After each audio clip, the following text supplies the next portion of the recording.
desde los 4 años de edad. Comencé a convivir con él porque él era quien se ocupaba de todas mis cosas. Garriga más para mí o sea, yo cariñosamente le llamaba abuelo, pero era más para mí como un padre porque era quien se ocupaba de todas mis cosas. Iba a la escuela, preguntaba a los profesores cómo le va las notas, todo. O sea, él se ocupó de mi educación como tal y empezó a tener ese tutelaje sobre mí y sobre mi persona. Y aprovechando que a mí me daban unos ataques de asma muy fuertes en aquel entonces él le propone a mi papá que yo vaya a vivir con ellos. Y la casa de él reunía las condiciones adecuadas para un asmático. Garriga, incluso en su apretado horario que él tenía, él me dedicaba tiempo a mí y se ponía a jugar conmigo la pelota, por ejemplo, en la casa. Compartía conmigo momentos de literarios, o sea, cuando yo me ponía a leer un libro y yo le hacía una pregunta, él, y esa pregunta la retroalimentaba con preguntas. Su mundo era del arte y de la cultura, pues ese gran bichito, él me lo logró, ¿cómo decirte?, sembrar en mí, me lo logró alimentar.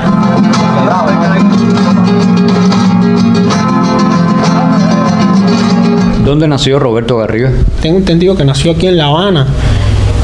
Su familia su papá era un comerciante que no quería que su hijo fuera, pues estuviera involucrado en cosas del arte.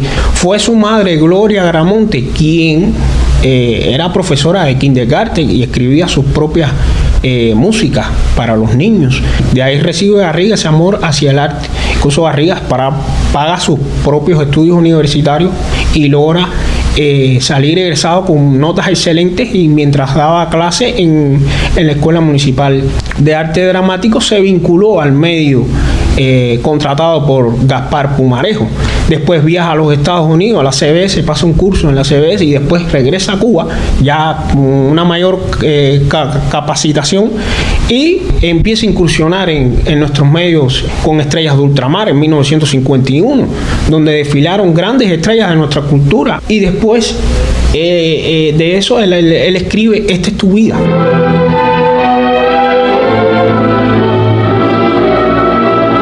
Tengo entendido que la madre de Garriga incluso lo llevó a aprender a tocar piano, que por eso es que él se gradúa del conservatorio. En la casa ellos hacían unas tertulias que eran muy familiares y se ponían a tocar, porque cosa curiosa, Garriga instruyó a Chapman para que Chapman, mi padre, estudiara piano, porque había un piano en la casa, en la sala de Paseo 25 y 27, había un piano en la sala y ahí ellos se ponían pues a tocar piano y se ponían a conversar. Roberto Garriga también fue un gran amante de la cultura griega, porque gracias a él yo recibí estas nociones sobre la cultura griega siendo muy pequeño, porque era una persona que daba gusto conversar con él y el tiempo se te pasaba y sabía cómo expresarlo, cómo llegar a ti. Pienso que mucho de eso en base también es el éxito que ha tenido, o sea, que tuvo durante toda su carrera artística. Un gran director que tenía un sello.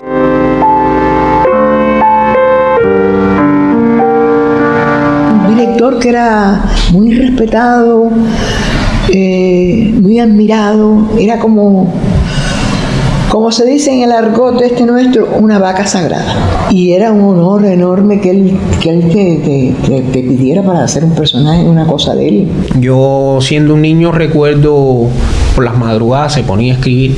Fue un gran creador de teatros universales, de novelas. Él abarcó todos los géneros. Bueno, Garriga hasta escribió en San Nicolás del Peladero y dirigió San Nicolás del Peladero. Yo no le puedo decir exactamente cuándo fue la primera vez que él me llamó, pero sí recuerdo, por ejemplo, hice muchas comedias del domingo, una cosa de Chekhov, una comedia que éramos 4 personajes, que trabajó Consuelo Vidal, trabajó Pedro, mi marido. Hicimos mesas separadas, la antesala del infierno. Bueno, en fin, yo había hecho muchas cosas ya con Garriga antes de Sol de Batey.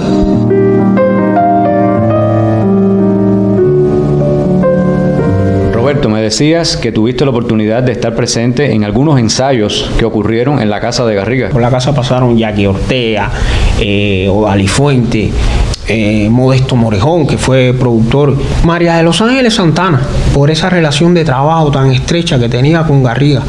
Ella fue mi madrina, con mi hermana también. Y al cumplir 20 años, en el 82, de la puesta en escena de Aire Frío, él quiere hacer él. Y él me llama y me invita a su casa. Estoy en su casa en varias sesiones para la adaptación de Aire Frío, a lo que me parecía y que lo que él había pensado, lo que debía de quitar, lo que debía de verdad que eso fue, me parece que algo que él me distinguió, porque que yo sepa, eso no lo hizo él con nadie.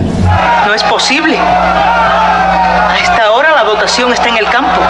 Raquel Revuelta, que trabajó muchísimo con mi abuelo, que Gina Cabrera fue esposa de Garriga, en referencias, ¿no?, de conversaciones que yo escuchaba, y sé que estuvieron pues casados, que no fue un matrimonio que tuvo mucho tiempo, pero sí estuvieron casados. Sol de Baté, que mi popularidad se la debo a ese personaje de Doña Teresa, dirigido por Roberto Garriga, que cuando tuvimos el primer ensayo me dijo: este personaje te va a dar muchos premios. Pobrecito, cuando me dieron el premio en la UNIAC, en Caricato, ya él no existía.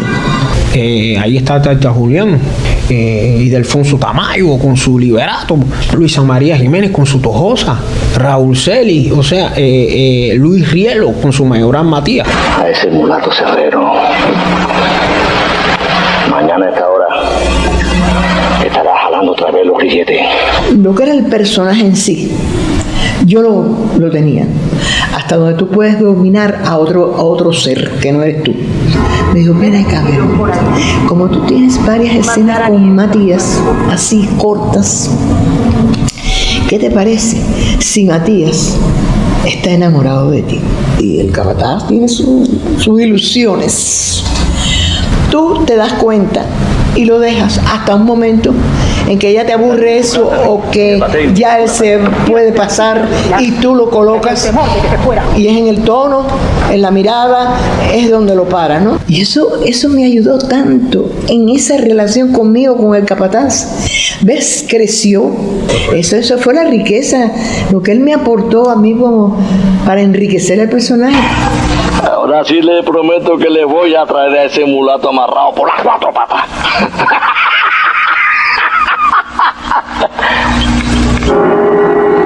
Tú con Garriga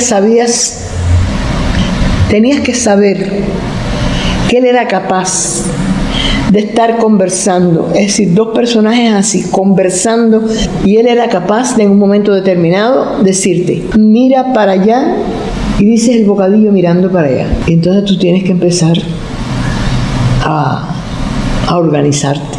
Correlación entre una acción y la otra, porque yo cambiaba la vista y miraba para allá. Tenía que justificarlo, porque si no se veía que era puesta. ¿Recuerdas qué era lo que más disfrutaba hacer Roberto Garriga en su tiempo libre? Siempre organizaba una cena en casa. Gustaba de cocinar. Él cocinaba bien temprano, hacía unos coditos maravillosos. Le gustaba mucho el dulce. Las cenas en el Carmelo, o bien en Rancho Luna, o bien en La Torre, que eran lugares que a él le gustaba ir en familia. Le gustaba llevarme al cine. ¿Y qué no le gustaba? ¿Qué lo podía hacer enojar? Las cosas mal hechas. Que siempre tenía razón cuando llamaba la atención. Era porque había una conversación que él estaba dando una explicación, o estábamos en un ensayo y alguien estaba conversando, y él, por ejemplo, eso lo molestaba muchísimo, como es lógico. Pero entonces él se exaltaba mucho, porque parece que le daba genio, que cómo era posible que gente adulta, que éramos todos los actores que trabajábamos, pues que cometieran una indisciplina de esa índole. Entonces él se exaltaba y decía horrores, vaya, no ofensivos ni groseros, pero sí, vaya, amenazas de te sustituyo, de no sé qué. Pero a los 5 minutos él había hecho como la catarsis, y nunca había pasado nada en aquel set. Pero era una persona muy buena persona, muy buen director. Él sabía muy bien lo que quería. Su estética puede gustarte o no gustarte, su forma de hacer programa, pero que sabía lo que era la televisión, sí lo sabía. Y me convertí en una prostituta. Y era muy exigente, o sea, era muy disciplinado. Como te voy a decir una cosa, por pequeño que fuera tu papel con Garriga, tú puedes estar segura que tú ibas a tener tu momento. Había un momento en que tu personaje era corto, era entrar, y en un momento determinado que tenías más de un bocadillo, él te daba una importancia fotográficamente, ¿no? Es decir, la importancia que tenía en un momento determinado, él te lo resaltaba. Tú tenías tu momento. ¿Qué te parece el hermano de Teresa? Un canalla y un sinvergüenza. Todos los meses anda con una distinta. Nunca pierdas tu creatividad. Esas palabras se me han quedado grabadas y es una premisa que he llevado durante toda mi vida.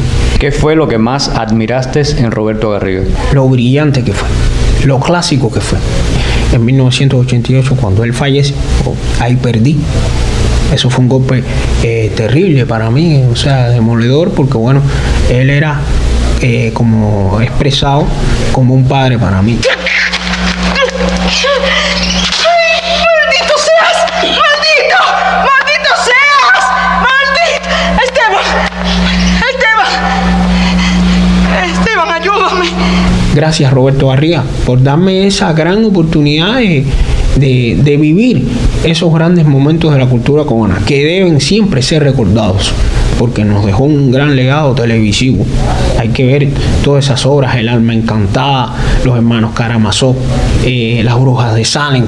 Y yo te agradezco a ti el que hayas aceptado conceder esta entrevista para conocer un poco más de quién fue Roberto Garriga. Agradecido realmente, Collazo, por esta noble labor, tan importante labor que tú realizas.